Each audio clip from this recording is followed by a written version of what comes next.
49 নম্বর অঙ্কটা রেল এবং পিএসসি বিভিন্ন পরীক্ষায় দেওয়া যায়। এটা খুব মাঝে মাঝেই দেয়। এটা একটা সংক্ষিপ্ত পদ্ধতিতে করবো আমরা, এবং সেটা আবার এক্সপ্লেন করব। এক ব্যক্তি 12 কিমি পার ঘন্টা গতিবেগ গেলে গন্তব্যস্থল পৌঁছাতে 10 মিনিট দেরি হয়। মানে 12 কিমি যদি বেগে যায় তাহলে 10 মিনিট দেরি হয়, কিন্তু 15 কিমি বেগে যদি ওই ব্যক্তি যায় তাহলে 5 মিনিট দেরি হয়। আগে ছিল 10 মিনিট দেরি, এখন হচ্ছে 5 মিনিট দেরি। তাহলে আলটিমেট এই জায়গাটা বুঝতে হবে, এটা মিনিটে আছে আর আমাদের এটা ঘন্টায় আছে। তাহলে এটা আগে আমি সংক্ষেপে করে দিই, এরপরে সেটা এক্সপ্লেন করব কেন হয়। এই যে 12 কিমি পার ঘন্টার থেকে উনি 3 কিমি বাড়িয়েছে, তার জন্যে ওনার 10 মিনিট, এই যে 10 মিনিট ছিল দেরি, সেটা এখান থেকে 5 মিনিট, তাহলে 5 মিনিট ডিফারেন্স আছে। তাহলে আমরা আগে অঙ্কটা করে নিই। তাহলে এখানে হলো, তাহলে আমরা ধরে নেব 12 কিমি মানে দুটো গতিবেগের গুণফল 12 ইন্টু 15, এবং দুটো গতিবেগের বিয়োগফল 15 মাইনাস 12, বড়টা আগে লিখব, ইন্টু সময়ের পার্থক্য। সময় কত? 10 মিনিট থেকে 5 মিনিট, মানে 5 মিনিটের পার্থক্য স্যার, এটা ঘন্টায় করে নিলাম। এইটুকুলো অঙ্ক শেষ।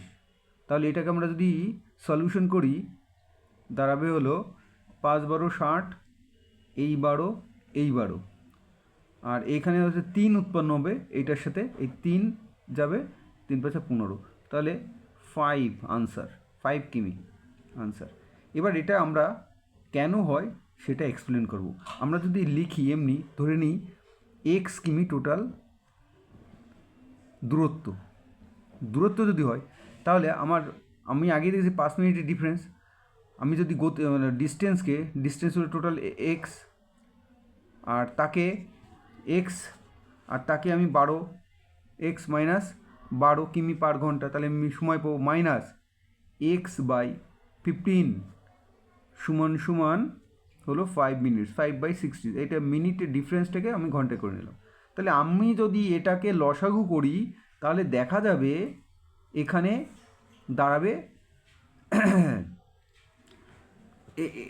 দাঁড়াবে লসাগু করলে 60। তাহলে আমি যদি এখানে লসাগু করি 60, তাহলে 5x মাইনাস 4 4x, তাহলে সমান 5/60। এবার দেখা যাচ্ছে তাহলে এখানে হচ্ছে x/60 সমান 5/60।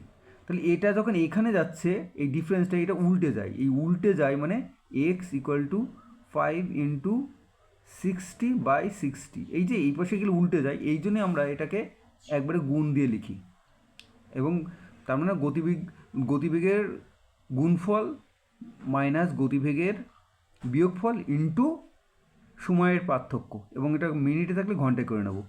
জাস্ট এইটুক। এই কেন উল্টে যায় এটা তার এক্সপ্লেনেশন নিচে দিলাম এটা।